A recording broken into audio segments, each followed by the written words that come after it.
Origins, DLC 4 of Black Ops 2, what is often considered the best zombies map of all time. Is that for good reason, or is it just overblown? Well, allow me to tell you all of that today. Starting our sections off like normal is the lore, and damn it did they do good here. I think they do good a lot of the time, they barely miss. However, I think they did exceptionally well this time, so let's get started. In a completely new timeline after the original was destroyed via Maxis at the end of Buried, Group 935 still exists in this new timeline. However, under the lead of a more sane Maxis, Group 935 is mining at an excavation site in order to retrieve Element 115 to create weapons, giant-ass robots, and a box that can pull weapons from the past, present, and even the future. Eventually, the other countries catch wind of what's going on and send their own top soldiers out to investigate. Tank Dempsey, Nikolai Belinsky, Takeo Masaki are all sent out to capture Edward Richtofen, who is again in Group 935 in this timeline. However, he isn't as crazy and actually looks up to Maxis. This actually applies to all versions of the old characters. These versions are significantly younger and more mature, also not having gone through as much 115 exposure and testing as of this point. This new version of the crew is called Primus, and they all eventually cross paths at the dig site.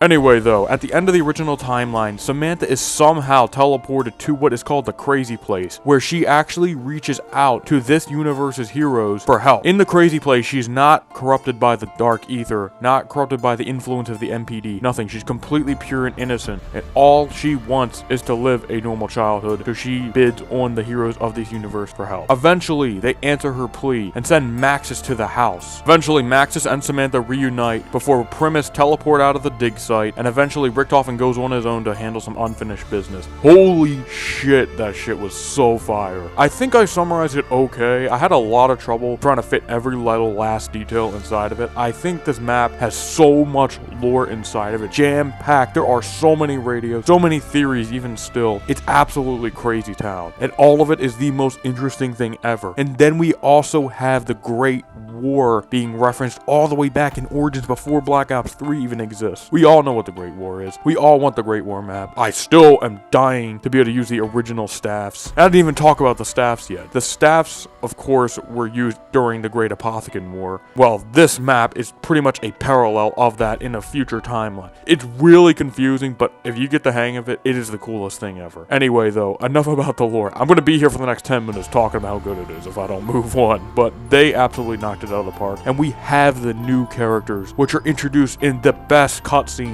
in zombies history, in my opinion. The Origins intro. Not only is it badass with Samantha giving us a recap of what's going on in this current timeline, we have the reveal of Dempsey rolling in on a tank, killing a zombie, kicking another zombie off the tank, before he puts up the MG08, which is a new weapon on this map, revealing a younger version of Dempsey, before eventually shift to Nikolai, Takeo, and then Richtofen, all to the tune of Shepherd of Fire by Avenged Sevenfold. This intro, even 10 years later, still sends shivers down my spine every single time I watch it. There is no other intro that can do this. This intro not only showcases how badass zombies is, it also showcases what is, in my opinion, the best characters in zombies, which is, I believe, the Primus group. For a multitude of reasons, one being their personality. They are relatable people. They talk about their experience. They have personalities. They're not one-dimensional stereotypes like Ultimate. Ultimus is great. All the other crews are great. Do not get me wrong or get that twisted. But Primus actually have a personality. They have goals. They have families they talk about. It lets you put yourself in their shoes and empathize with them. Primus also have a correlation with the Great Apothicon War, which took place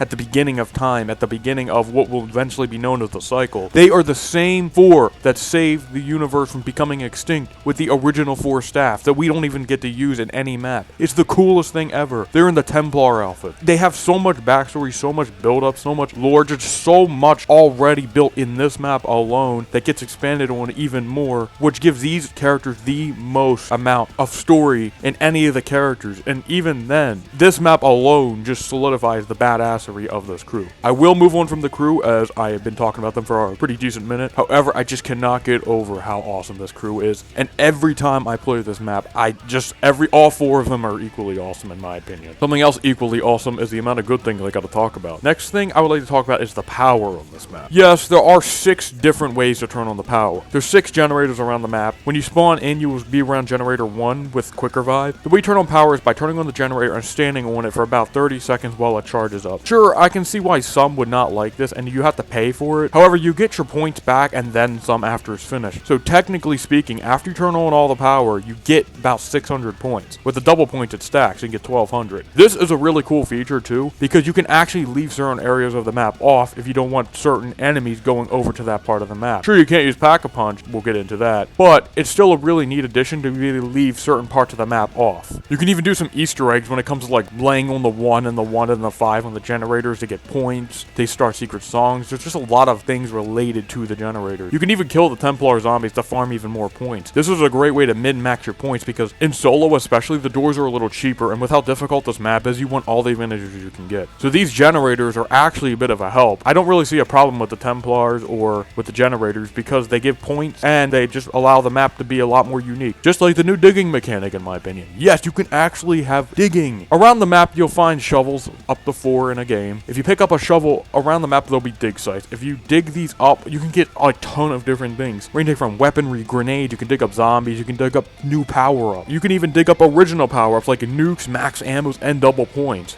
This is awesome. In the beginning of the game, you will come across the first dig site, which, fun fact, can never be anything bad. And if you dig up enough dig sites, because you're encouraged to do so, with the golden shovel, which makes the digging even more fun. You can get even more power-ups. You can get max ammos. You can even get zombie blood, which are new power-ups. You can dig up staff pieces for the copies of the staffs. You can dig up so many things, and even a golden helmet, which allows you to be incentivized to keep digging, to keep getting new things. And that's not even it. You can even dig up a new power-up called the Empty Perk Bottle, which will allow your perk slots to be expanded by 1. Yes, no longer are you just getting a random-ass perk. You can choose what perk you want to buy. You buy 4 perks, you get an Empty Perk Bottle, you don't get the perk, you can just go up and buy the perk. Sure, it's not as great as getting it for free, but honestly, I'd rather have this system, because sure, I can buy Jug, Quick Revive, Speed Cola, get Stamina up, and then I can go to Wonder Fizz to try to get PhD, which actually returns on this map, to try to make my ray gun build a lot better. And that's another thing, Wonder Fizz. Wonder Fizz is a brand new addition on this map. Wonder Fizz is great. You go up to it, it's like the mystery box, but for perks, it costs 1500 points. Spinning it gives you a random perk. You can get Jug for 1500 points if you're lucky, or you can end up getting something like Mule Kick, which has a higher rate. It's literally gambling in Zombie, and it's super fun. There's actually an incentive to use it, not only for discounted perks, but you can also use it too to get some of the map exclusive perks like PhD, Double Tap, Deadshot, and all those perks. There's actually 9 perks on this map. Every single perk inside of Black Ops 2, barring Who's Who and Tombstone and Vulture Aid, all return on this map inside the Wonder Fizz. Meaning, with the shovel, you can actually end up getting a DIY Perkaholic. And what's even more is in solo, if you're lucky enough, or if you have enough perks, you can actually get your Quick Revives back. That is badass.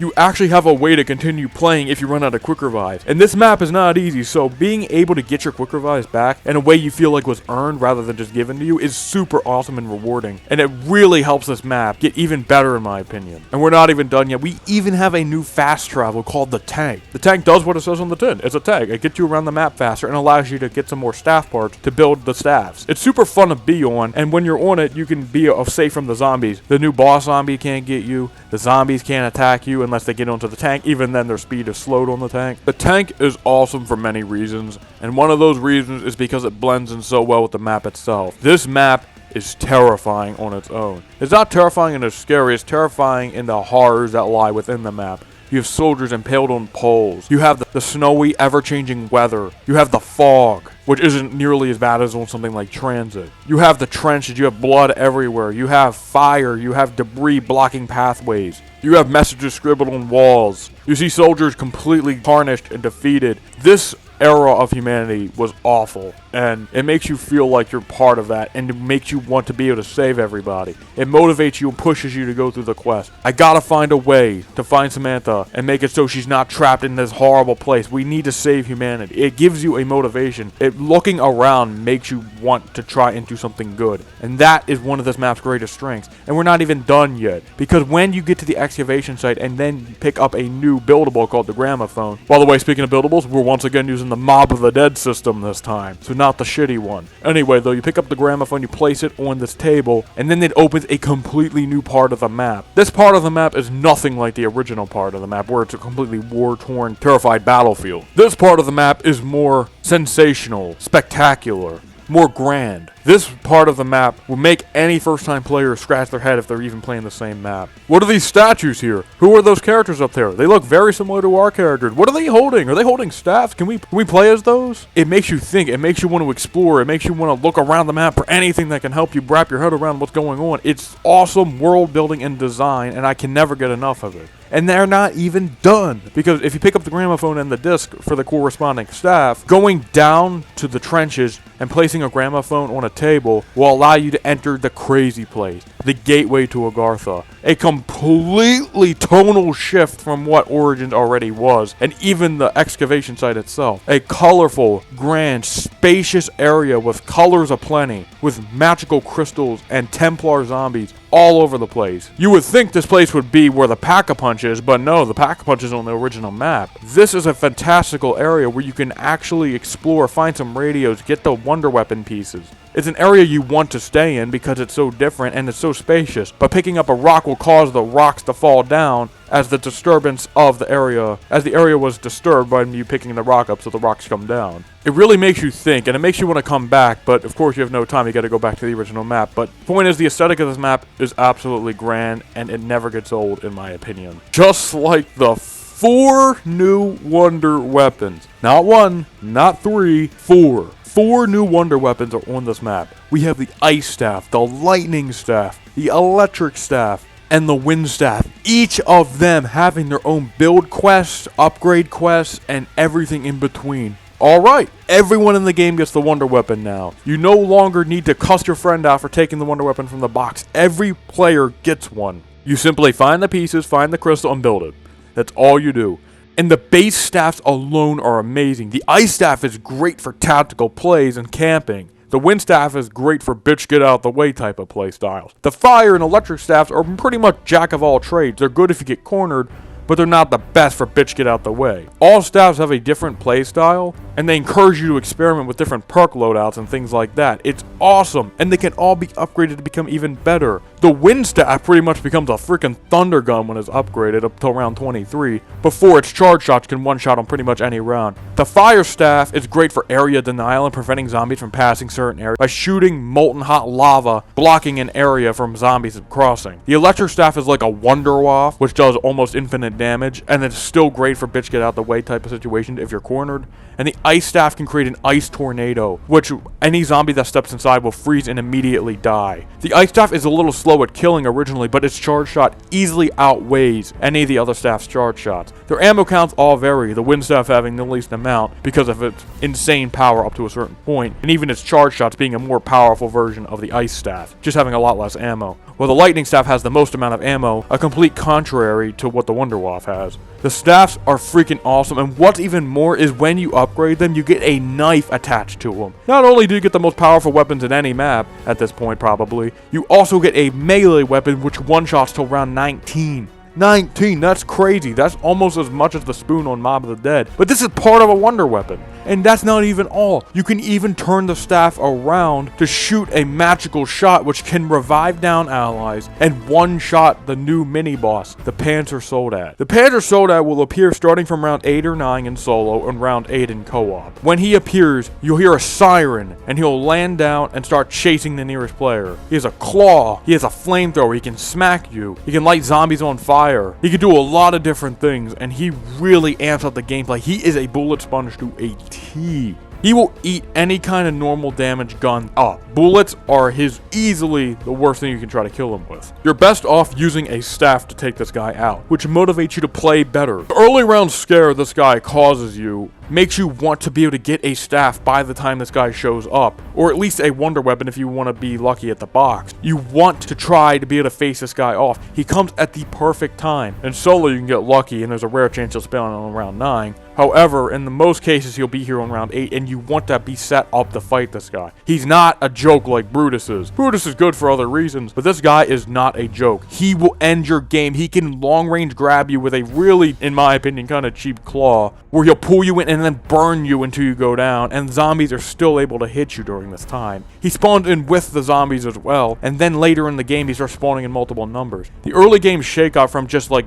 you know, I'll get this done at one point, to where I need to get this shit done now or my game ends. In Black Ops 2, there's a way to take him out with claymores, which is a little surprising how great they are and effective they are against him, which is what I usually end up doing in Black Ops 2, if I'm not able to get a staff by the time he spawns in. But for the most part, even with claymores, he's still really tough, and if you don't have Jug at least, you're going to struggle against this guy. If 4 wonder weapons and a new boss was enough, we still aren't done. We have Wonder Gadget, G-Strike, we actually have a new Wonder Gadget, the G-Strike. The G-Strike is pretty much a monkey bomb and Gersh device on crack. You gotta get it through a quest, which is actually pretty simple. First thing you do with Generator 2, you pick up a rock and then bring it to Generator 6, and then place it in this puddle. You gotta get a lot of melee kills here, so be careful to not have too many zombies around or you can go down. After you get enough melee kills, you pick up the rock that was now cleansed, and then take a very specific pathway avoiding any mud back to Generator 2 before placing it down at Generator 2. You once again get a bunch of melee kills, before eventually the G-Strikes will show up above the rock you just placed. Picking them up in Black Ops 2 will give you 2, and then Black Ops 3 it'll give you 3. Throwing these things down, of course, is like a monkey bomb that lasts a lot longer and has infinite damage. Throwing it down will cause any robots on the map to start shooting missiles. Yes, they actually shoot missiles out, meaning if you have all 3 robots on the map, all 3 will shoot missiles out. Also, if the robots aren't on the map, missiles will still rain down from the sky, which is really nice. And even if they didn't, these would still be great. But these things have infinite damage, and you get plenty of them, and it feels like you don't burn through these things really fast because of how effective they are. In Black Ops 2, it's a shame you only get 2 of them, but for what they are, I think they're perfectly fine getting 2, and they're easily the best tactical in my opinion. If 4 new Wonder Weapons and a new Wonder Gadget weren't enough, we even have a new Wonder Melee, the 1-inch punch. This map just keeps going, man. It doesn't stop. So we have the 1-inch punch, which is exactly what it sounds. You punch a zombie and they go fucking flying. Getting this thing is super easy. You just gotta fill up 4 chests around the map with zombie souls, 25 each. However, it should be noted if a robot steps on it, the chest will shut and you gotta restart. So make sure you plan this out accordingly. Train up a bunch of zombies to make sure no robots are in the way. Anyway, after you fill up all of these chests, you'll be able to go up to the challenge chest, select the challenge, and then you'll be able to get the 1-inch punch, which one-shot zombies all the way up until round 19 as well. It's a little redundant when you have the staff melee, but in my opinion the 1-inch punch is miles better and it overrides the staff melee in Black Ops 2. In Black Ops 3, it actually stacks with the staff melee where one shots to like round 23 instead, which is unbelievably broken. But in Black Ops 2, the 1-inch punch overrides the staff. This thing is great. The only problem with it is the fact that it's not an AoE type of attack, but for what it is, being able to knock zombies block off is super fun and super satisfying, and is always a welcome addition to my arsenal on this map. Oh wait, you can upgrade it. Yeah, you thought I was finished. No, you can actually upgrade this thing. I will concede and say it's a little tedious to upgrade and not really worth it. However, allow me to explain how to upgrade it. Just get to the second last step with the Easter egg and then you can upgrade it. I'm just being sarcastic. For the most part, it's not really worth getting to the last step of the Easter egg to be able to get this thing, where it does actually become an AoE, and in Black Ops 2 it gets the element of the staff you first picked up, while in Black Ops 3 it gets the element of the wind staff and loses AoE effect for some reason. Regardless, the 1-inch punch is always a welcome addition, and is actually a bit of a motivator to get through this map's Easter egg, which we'll talk about in a minute. This map, man, it just kept going and going and going, and we're not even done. We have some new power-ups, of course. We have a zombie blood power-up, which actually drops from the zombies. It's in the normal pool. Killing a zombie has a chance to drop this blood packet. Picking this up will make your vision go hazy, and you actually turn into a zombie. Unfortunately, your view model hands don't change, but zombies will ignore you for 30 seconds straight. In co-op, this is amazing, as it's kind of like being able to pause the game for 30 seconds. And in Black Ops 3, you can use Temporal Gift to allow you to have this thing for an entire minute. This thing is great for multiple reasons. 1, you can get a break from the zombies. 2, you can kill the Panzer easily if he's on the map. 3, you can kill zombies easily and farm points off of them with a pistol or something. And 4, if you have the golden shovel, you can look for red dig sites around the map. There's just so much motivation to use this thing. Even in solo, you're encouraged to use it because of the empty perk bottle. Because in solo, I feel like some solo players wouldn't want this thing because they can just pause the game naturally and just feel like it slows the game down. However, you're encouraged to use it even in solo. It's just a greatly designed drop. Just like the blood money. The blood money is a little bit different than the zombie blood and can only actually be dug up through dig sites. You can't get this thing through normal zombies. This thing can range from 500 to 300 points when you dig it up, which is always nice. It's kind of like getting a discount on some doors. And picking these up with a double point actually stacks. You can get up to 600 points for just digging up a dig site. I shall concede and say that getting 300 points is extremely rare. The most I've really realistically ever gotten is 250, but that's still 500 points with a double point for completely free. And of course we have the empty perk bottle power up as well, which is only obtained through zombie blood and having the golden shovel. This map pushes you to do so many things. It pushes you to get to certain parts of the map. It pushes you to want to get all the generators, want to get Pack-a-Punch, which is how you turn it on. It pushes you to want to build all the staffs, so you can test out a bunch of new wonder weapons. It encourages you to use zombie blood, because if you get a golden shovel, you can get a free perkaholic. It just pushes you forward. It makes you want to learn more about it. And during this process, we even have a challenge board. Challenge boards are what they say on the tin, of course. They're challenges, which unfortunately give you the same reward each time, but the challenges themselves are super fun, realistic, and super rewarding as well. So the challenges are very simple. You perform 115 headshots with a bullet weapon is super easy to do, and you get a free Pack-a-Punch either Galil, Scorpion, or Scar H, which are actually map exclusive weapons barring the Galil. You also can spend 30,000 points, which is super easy, and you get a free double tap perk. What's more is if you don't feel like collecting the red perk bottles, buy 4 perks, get double tap as your free 5th perk, and you're good to go, man. It should be noted though, if you do not use double tap in your perkaholic and getting it as your last perk, you will end up only being able to get 8 perks, but most people won't get Mule Kick anyway, so it's not a big deal, but that should be noted. And then the other challenge is to capture 6 generators where you get a free max ammo. That is fucking awesome. Being able to get yourself a free max ammo at each point. Say you're on the Easter egg step, spoiler alert, where you need the G-Strike, but you have no ammo. Go to your challenge board and then pick up the max ammo reward, and bam, you're good to go without having to end the round or trying to get to a boss round to be able to get another max ammo. This map seems to have thought everything through thoroughly and makes everything blend well together, and all of it combined creates a amazing and super fun challenge. This map is difficult, of course, but it's difficult for the right reasons. It's not difficult like 5 where because you have no good guns. It's not difficult like Moon's Easter egg because it's complete RNG. This map is completely skill based for the most part. Yes, in solo you can get some absolute bullshit downs, especially early on, because of how cramped everything can be. But at the end of the day, just re-fucking start. It's the beginning of the game, and then get back on your feet again. If you go down, you can easily come back, because if you get to the end of the game, at that point you'll probably have extra perk bottles so you can get back on your feet. It's tough to get to the top, but when you're at the top, you feel like you earned your way to the top, and you're going to keep trying to strive to get better at it. This map has the most speedrunned Easter egg for a reason. I believe behind Shadows of Evil, but there is a reason so many people like this map. It's challenging for the right reasons. You can do some really cool things. You can manipulate the game to work in a way it's not really supposed to work by maneuvering certain things. Like, for example, Pack-a-Punching the starting pistol and jumping backwards will allow you to go super fast.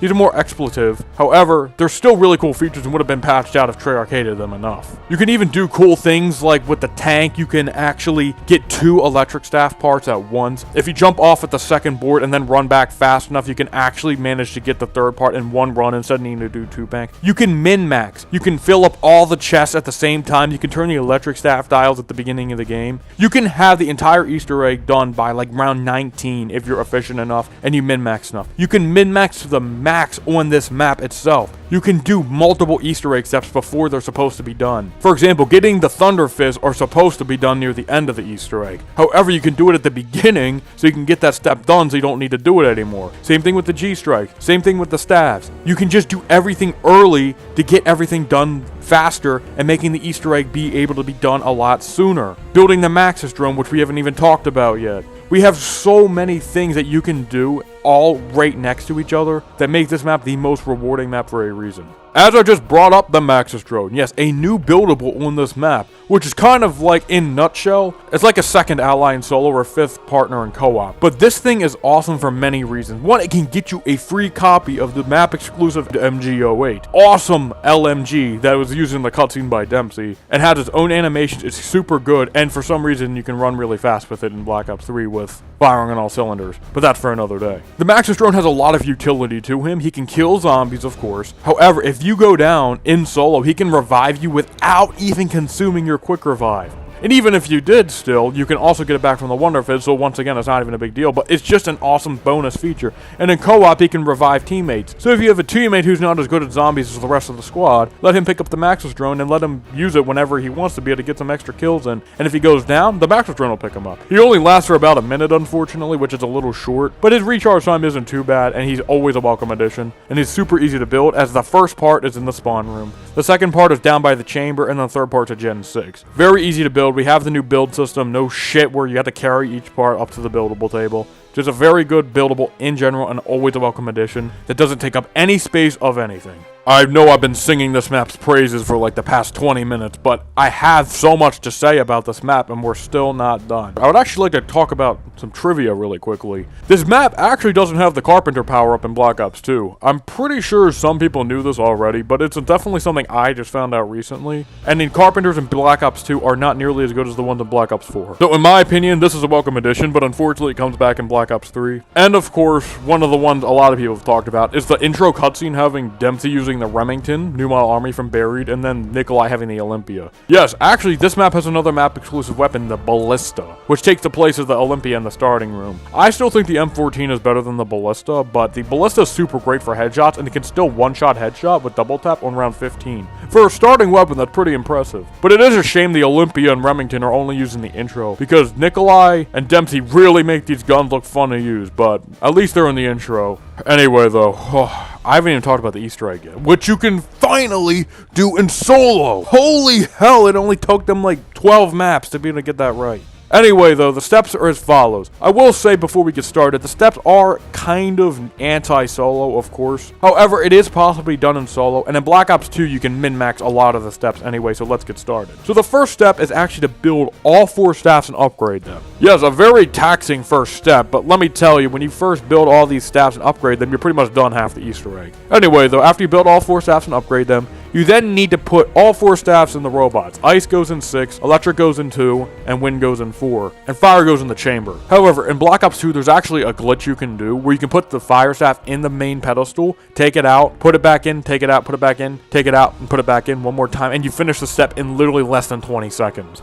That is awesome. In Black Ops 3, unfortunately, Treyarch hates fun and patched this step. However, there is another glitch you can do in Black Ops 3, but unfortunately does require more than one player. You can actually put your staff back on the pedestal, and then at the same time, everyone in your game holds F or X, whatever you're playing on is the interact button, at the same time on the staff, and everybody gets the fire staff. And everybody places their copy of the fire staff into the pedestal, and the same glitch can happen. It only can be done on the fire staff, though, but it's definitely an awesome solution if you don't feel like dealing with the bullshit of map RNG. But at the point you're in co-op, you may as well just do it legit. But it definitely is a strategy if you're trying to speedrun. The next thing you'll notice is all 3 robots are round roaming the map. You need to get inside the foot and press a button, get out, and then throw a G-strike onto a slab of rock outside the map. I will say the step in solo is very strict in Black Ops 2 especially, but if you get it down enough, you can actually throw the G-strike over at the slab of rock before you even get in the foot and be able to press the button instantly. Even if you don't do it that way, you can still do it as long as the robot's foot is in the middle on the right side. It is a little stupid how RNG heavy it is, but it's not nearly as bad as something like Moon. And after this step, it really is pretty much smooth sailing. Anyway, though, after you do that, you now use the Maxis drone and send them into the slab of rock, which is now destroyed. You will then get stuck inside the slab of rock, where 10 Panzers will fly out. You need to kill all 10 of these, who all have significantly less health. I personally would have preferred if these Panzers had the normal amount of health they normally have, but for what it is, it's a pretty challenging step if you're not prepared. The next thing you'll have to do is get a zombie blood, as the Maxis drone was captured by a zombie, who is now flying around in a plane. Getting a zombie blood, you'll have to look around for the fire plane again, pretty much. And when you shoot it down, you then need to, once again in zombie blood, run around the excavation site and find a zombie who is running around with the Maxis drone. After you kill that zombie, you'll drop the Maxis drone, you pick it up, and now you go down to the staff chamber where you build your staffs, and you'll notice a lot of zombies have white smoke on their arms. Do you see what I'm talking about, where you need the 1-inch punch for this step? However, you could have the 1-inch punch before even the first step if you were min-maxing. This is what I'm talking about, where this map flows unbelievably well into itself. Anyway, though, you use the 1-inch punch to take the smoke off the zombies, and after 25 of them, you actually get your upgraded Thunder Fists, which in Black Ops 2, of course, as I specified, has an AoE effect and an elemental upgrade. While in Black Ops 3, it's just the wind upgrade without the AoE effect for some reason, and without the yellow wind particle. particles. It's still really cool even in Black Ops 3, but unfortunately it loses its super cool animation that it has in Black Ops 2. Anyway though, after you do that and you have your upgraded Thunder Fist, you can now bring your staff to the crazy place, and then you need to place them all on the pedestals and get 100 kills. This step is actually kind of challenging on a high round, because you can't use your staffs during the step, you have to use a bullet gun. And if you're in a high enough round, this step is really tough, especially with sprinters, and especially if you're in 4 players and not all players have their perks and stuff. Anyway though, after you get 100 kills, the teleporter will turn on in the middle of the map where you need to send the Maxis drone up. After you do that, all the rocks that were previously falling actually raise back into the ceiling,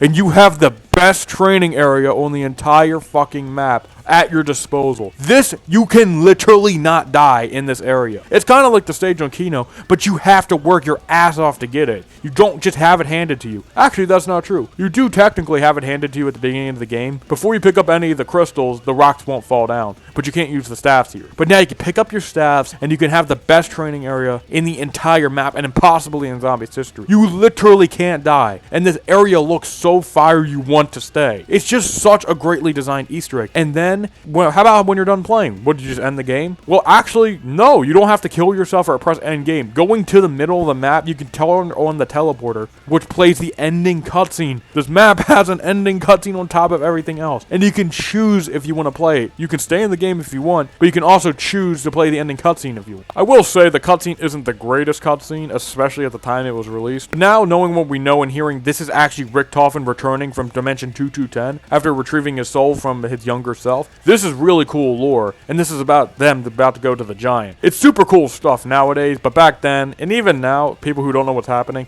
it is a little lame. Instead of having like an awesome battle to the death, it is still pretty neat nonetheless, and it's definitely better than nothing. You also get a unique game over screen too, which is cool. Holy hell, we were on that section forever, but I just had so much good to say about this map, dude. I don't know what else you want me to... I just had so much good to say that I just had to keep going. Anyway, though, we're on the bad section now. These aren't even that bad. I'm just gonna... Spoiler alert. The bads on this map are not nearly as bad as something like on Die Rise or something. Anyway, though, let's start off with the night round. So, starting from round 10 every 5 rounds or so, Knights will spawn at a generator and then go to turn it off. This is kind of stupid because you could be a Gen 6 and they go to Gen 1, and there's no balance in place to make it so a zombie will actually spawn at a generator near your location. And of course, if they turn off the generator, they'll just go around till they shut off all the generators. It should be noted, though, these guys will not spawn if you have less than 4 generators turned on. So once again, you can keep the power off on the map if you don't want these guys. However, it comes at a caveat if you can't pack a bunch, but even then, it's not the biggest deal of all time, because the staffs you're probably going to be using the entire time anyway. It should be noted, though, if you do kill these guys, you get a max ammo, so once again, there's an incentive to keep the generators on. It's pretty much you can just pick how you want to play. You want to keep them on, keep them on. Keep them off, keep them off. It's all up to you at the end of the day.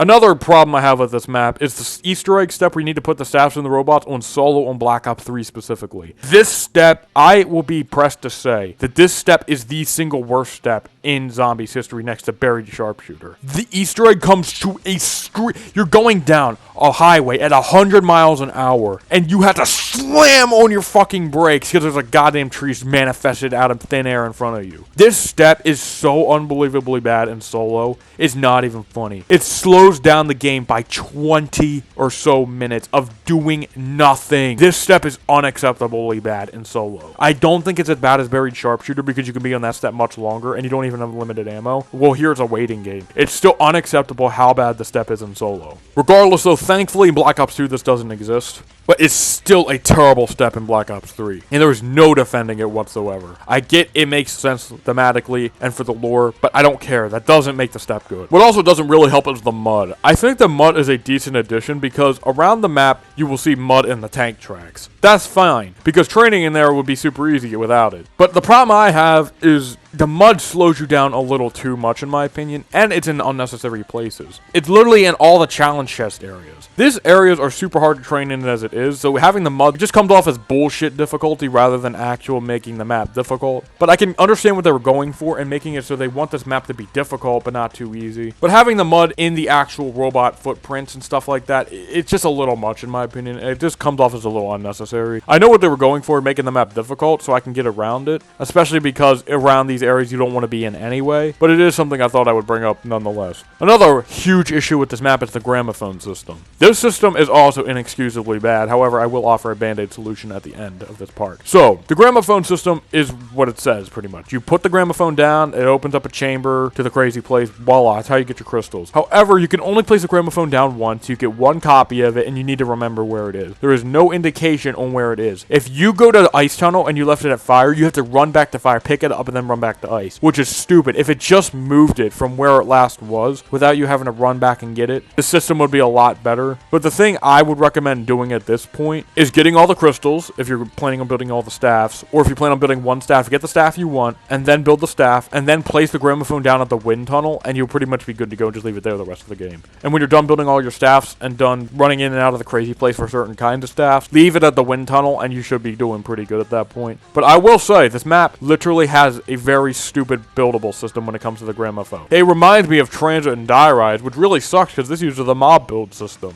It feels like it was made to have it so the gramophone would transfer over to the location you want it to go, but no, it doesn't, which really sucks. And if this map had that feature, this map would be even better in my opinion. But unfortunately, it does not at this. Who knows, maybe somebody will make a mod for it. Anyway though, before I go, I want to talk about some improvements I would add to this map. For one, I would add a boss fight at the end of the map. I think if this map had an actual boss fight, kind of like Horizon Drag, this map would literally just be undisputed best, probably to the end of time, because literally this map is just missing that, and it would work so well on this map. Maybe we could be fighting one of the giant robots as the boss, that would be so cool, but we do have the 100 zombie gauntlet at the end, but I just feel like it could have been a little more. Of course, I have a problem with that Easter egg step on Solo and Black Ops 3, and I think the G-Strike step on Black Ops 2 is a little anti-Solo as well, and it can be extremely difficult, especially considering you only get 2 G-Strikes. But with enough planning, the Black Ops 2 step can be worked around, but there is no excuse with the Black Ops 3 step. And another problem I have is needing to build all 4 staffs and upgrade all 4 in Solo. It should be 1 staff per player, like Horizon Drag with the bows. It's 1 bow per player. Solo needs 1 bow. 2 players needs 2 bows, and so on and so forth. It should be the same in Origins, in my opinion. However, of course, with the lore, it makes sense, but once again, that doesn't make it good. Anyway, that brings us to the end of Origins. Here we are. What do I think of Origins? I think this map is literally the best thing we have gotten out of Zombies so far. Does it get better? Well, we'll find out. However, at this point, this map is the pinnacle, the end-all, be-all Zombies map